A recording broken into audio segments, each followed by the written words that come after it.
Who's the most interesting person you know? Who's lived the most fascinating life that you just want to know more about?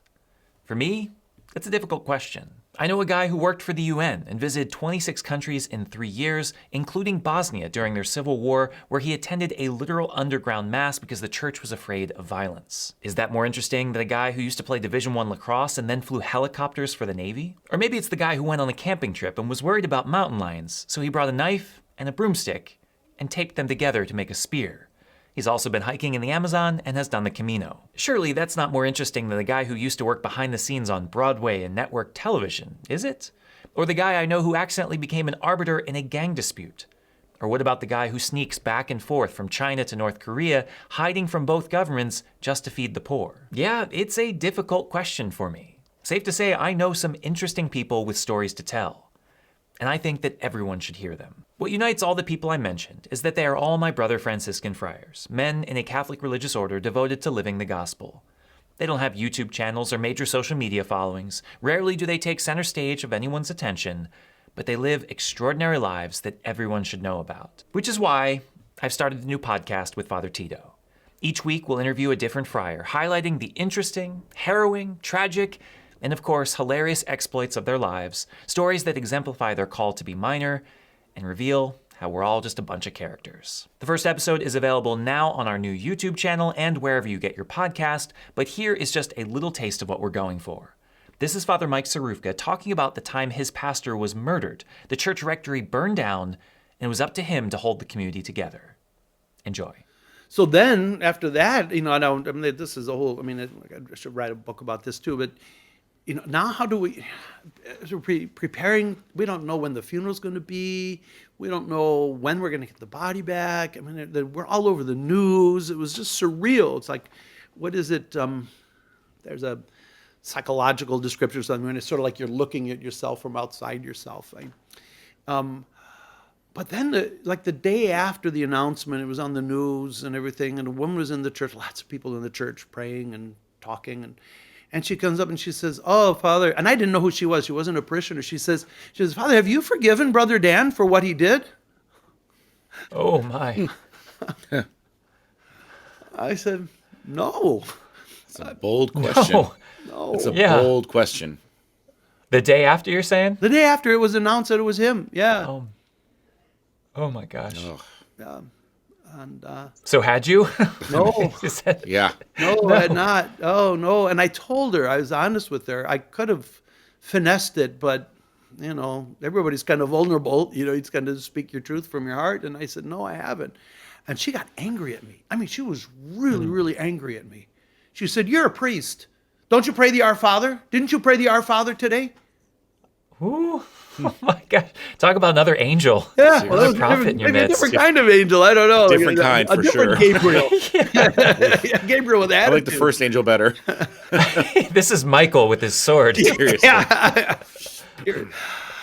I said, well, yeah. She said, well, don't you believe you're supposed to do that? I said, well, yeah. And what about the prayer of St. Francis? Don't you pray that prayer? Yeah. And I was angry. I didn't say anything to her, like how angry I was. I was feeling like, how dare you Right. come into this place and of all people to say that to? Like, do you realize that I have a heart that is just ripped in shreds right now? Yeah. And this is how you come at me? I understood where she was coming from, but guys. But it seems to me she needed something for herself too. Yeah. She was looking to the priest as the sign, like, we're all angry. If you can't forgive, then none of us have a chance. Yeah. I don't know. Reading into that, but I do think sometimes people hold us up as the holy men and women, and if we're not the example, I think people struggle with that. But as you, I think, are rightly experiencing, the right example is not to quickly forgive the moment something happens. You have to grieve. You've got to work through something. You've got to even just get the facts. Yep. Within 24 hours, how can you possibly just say, "Oh, I'm over it"? Right. I think I would have given you a reasonable amount of time. 5 years. 5 years. 5 years later, I would have asked, have you forgiven him yet? Yeah, have you? Yeah. Tito's still holding on to a grudge of a guy who threw away his cake, but 15 years ago. We'll get to that in another episode. You love bringing that up. Now that's a grudge worth holding on to, Tito. I would cling to that one. To be fair, it wasn't my cake in the sense I was going to eat it. I made the cake. Oh, Yeah. For then the you're house. entitled to 10 years for that one. Sure. Oh gosh. There's somebody. So how did you respond to this then? Well- Did she open your eyes and say, "Oh my gosh, you're right," or did you're like, "No, absolutely not"? I mean, what would you do with this? She was right. I mean, it's possible to be correct and wrong, but she was both correct and right. Like as a public religious, as a vowed person who committed my life to the gospel, at a certain level, she has a right to expect that I'm going to be a man of the gospel. And that's what she was looking for. And but I'm a man, I'm a human being with a broken heart committed to the gospel. Yeah.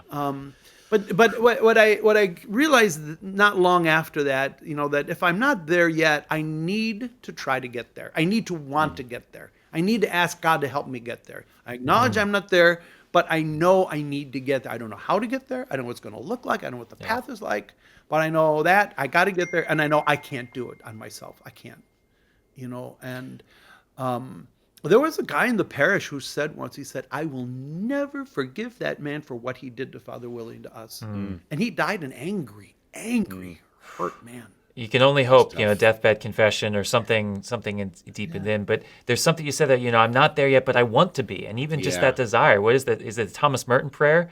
Even if my desire to please you pleases you, even if I'm not on the right road. Right. Sometimes you just got to go to confession and say, "I'm sorry, I'm not sorry," because there's something that I should want that I'm not quite there yet. Right.